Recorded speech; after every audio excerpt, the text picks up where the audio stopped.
Oh, that handsome man is T.J. Miller. TJ. Hey, T.J., how are you? Great. Look at this facial hair I shaved just to make my wife upset. Yeah. What exactly is that? It looks like a dagger extending from your ear into a porn mustache from the mid-'70s. Real nice, yeah. Oh, exactly right. My sideburns are slowly dripping into a mustache. Yeah. That's so a good it's kind look. of an 1890s look. Yeah, exactly. Oh, yeah. Do you have one of those? What are those bicycles called with the big front wheel and the A penny farthing. A penny farthing. Yes. You look like you could be riding one of those, yes. A penny farthing for the thoughts. Now, are those... I know who shot Lincoln. Stuff like that, yeah. Now, are those... Penny farthing for your thoughts is hilarious. Are those functional glasses, or are those so-called 60s era T shades? They're both. Oh, yeah? To be honest with you, yeah. They are functional. My prescription is in there. But I love them because they mute the fluorescent lights. I see. So we don't really realize how much that affects your sort of mentality. Right. But yeah, I like them, and they also look like I might know how to play the saxophone, the trumpet. Now, T.J. Miller is a distinguished stand-up comedian. The new album is out. It's called Smooth Peanut Butter. And before we get to some of your dates coming up, T.J., it's my understanding that many, of course, artists of your caliber have what they call merch, T-shirts, et cetera, et cetera. Am I correct in saying that you are selling peanut butter? You're absolutely correct, Bob. You got to understand, I'm a purveyor of fine foods. I have my own line of hot sauce, which is pretty great. That is Indiana grown, and so I was doing that, and it was going so well. I thought, well, why don't I do my own line of peanut butter? Because I love peanut butter. I mean, I love hot sauce, but I'm a huge peanut butter guy. Me too. And I got with another Indiana family. And we have this line of peanut butter. It's the best peanut butter you'll ever have. It's almost a dessert peanut butter, but we have dark chocolate coconut. That's for the ladies. Okay. And then we have cherry chocolate with real dried cherries, milk chocolate, and honey roasted peanuts. And then my favorite is toffee crispy with toffee, milk chocolate, and Rice Krispies. Oh, wow. Now, is it called T.J.P&J? Close. It's T.PB&J Peanut Better. Okay. Very good. Okay, now, stupid question number 2. Does one take a Sharpie to sign this at your gigs? Yeah, because I sell it afterwards. That's my merch, because nobody really needs another T-shirt. Right. You know, especially men. I feel like every woman in a man's life wants him to get rid of T-shirts. There's too many T-shirts. And none of us will get rid of the T-shirts because that's our sentimental, that's our jewelry. Yep. We don't wear bracelets or earrings. So you have watches and you have, T-shirts. And some women will go, well, what about this one? You got this for free. Why don't you get rid of that one? I mean, you got it for free. And we'd say, that's exactly why I'm keeping it.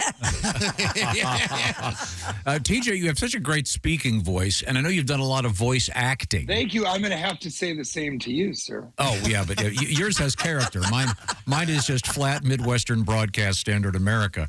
Let me... The Bob and Tom Show on 3/14/24. There you go. Traffic with Christine. Very nice, very nice.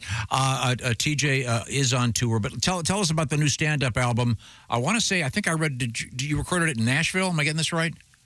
I recorded in Nashville, Tennessee at Zany's Comedy Club, which is a great comedy club. I don't know if you know Nashville. It's a bachelorette party that has a city somewhere in it. And for me, there's always great audiences, and I felt like I could really get the live.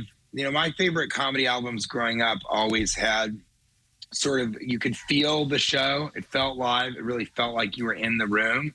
And so I wanted to do that. I felt I would probably be able to do that at Zany's. And it really worked, because I improvise a lot in my stand-up. Sometimes I'll improvise half the show. Sometimes, depending on what's going on, I'll improvise the entire show. I'll just riff, maybe a little bit of crowd work. And so I wanted some of that in there.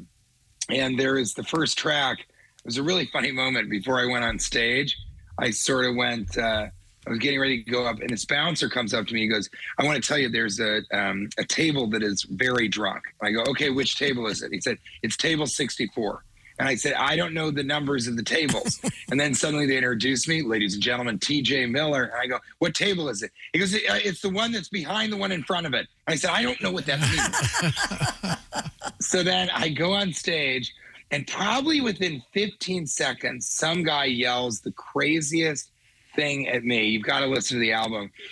And then I was able to it was a very drunk thing, but it also made sense, but it didn't.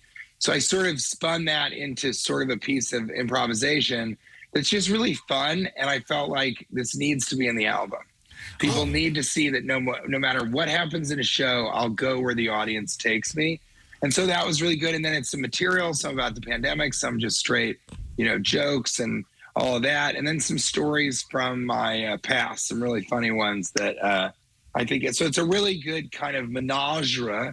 I want to say that so people like me less. Wow. It's a really good menagerie of what I do as a stand-up comic, and the reason that you should, kind of come and see me live. Wow. TJ, I've asked the same question already twice this week. I think it was Tom Papa and Paul Reiser. I asked this exact question, which is, growing up, I don't know in your day if it would have been a cassette or if it would have been a vinyl album, but one of the classic comedy albums, in my case, I always say it was Robert Klein, Child of the 50s. That's the album I played 10,000 times. Did you have a particular man or woman whose album you listened to over and over again? Well, several. I listened to prior, a lot of Carlin, some Robert Schimmel, who I thought was so funny. And then, but of all those people, it was Steve Martin. And Steve Martin's special from the Hollywood Bowl was something that my mother would watch with me when she was sort of sad or in a bad place or something, which wasn't often. But I bet I saw that 50 or 100 times. And so all of his albums I got, and Let's Get Small, Comedy's Not Pretty, Wild and Crazy Guy. And I think I actually liked Let's Get Small the most of anything. And I've just heard that hundreds of times. And then in preparation for the album, which I did 10 drafts of or 10 mixes, and in preparation for that, I was listening to everybody's comedy albums. So I got to a lot of contemporary albums, also Jim Norton and, Norm Macdonald has sketch. Also Adam Sandler's sketch comedy album I thought was so important for me because I eventually became a sketch comedy improviser. I did Second City in Chicago. And so that had a lot to do with me becoming a sketch comedy performer and writer. But I think Steve Martin all the way. Were you a fan of those albums? Yeah. And it's funny because that was Tom Papa's answer. He went through a bunch that he said. Was it really? Yeah, yes. He settled on that one. And it just kind of depends how old you are and what era it is. But yeah, the Steve Martin albums are brilliant. And it is brilliant.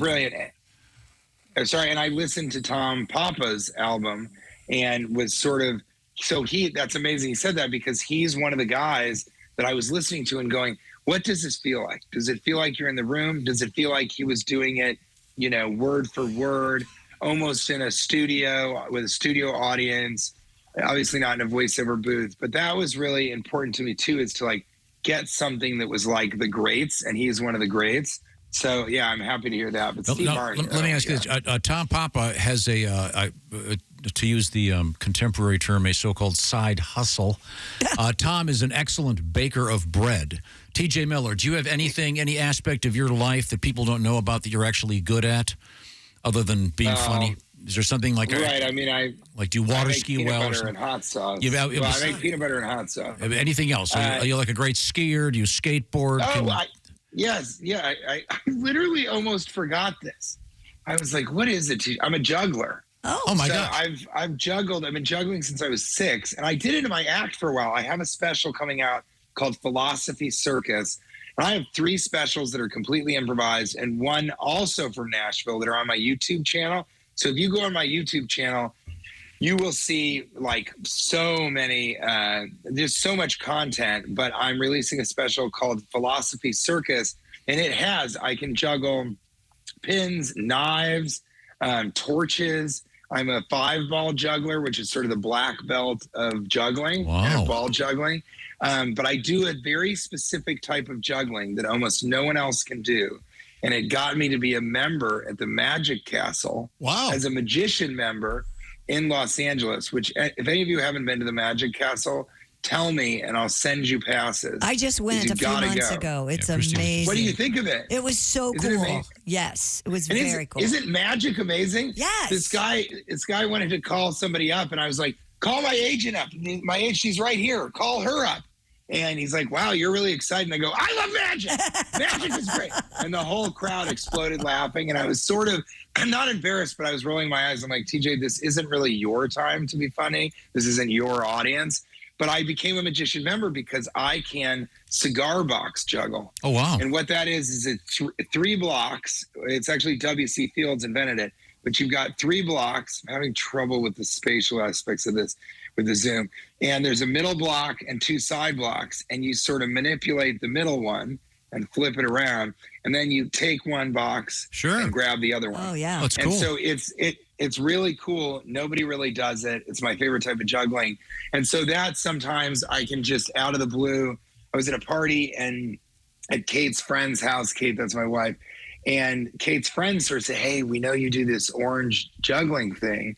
Could you do it for our kids? We told them about it. I said, of course.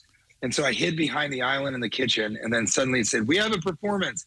And I slowly came up here. I can do it in this. Oh, in case TJ Miller is ducking down, and now he's rising from below his desk. And there's his mustache. He's back.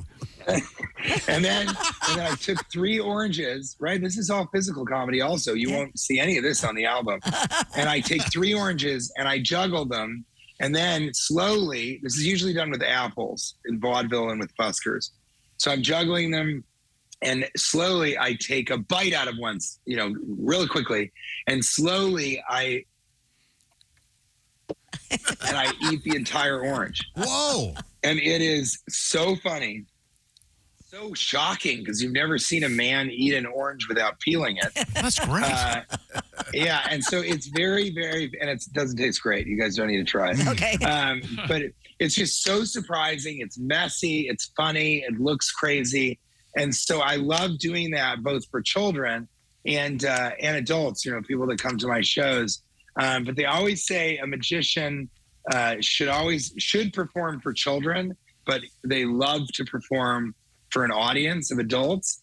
And I kind of feel the same way. Like I love juggling and watching children get so excited about it. But it's also funny to do it with adults because all adults are like, I could learn how to juggle.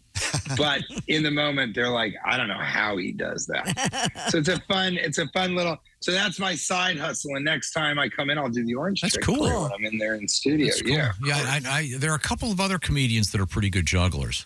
Emo Phillips. Really? Yeah, Sean Morey, Emo Phillips. And who's the guy that opened for Michael Jackson? Chris Bliss. Chris Bliss opened for Michael Jackson. Chris Bliss. Believe it or not. He's an unbelievable juggler. But that's a cool so skill. Funny.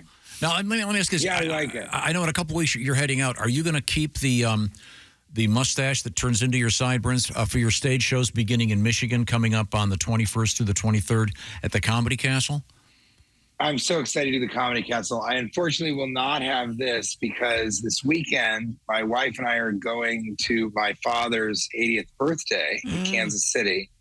And I think I never give him presents because he's one of those guys, don't give me any gifts. I don't want any gifts. I can buy the gifts that I want. I don't want you to give me something that I end up not liking.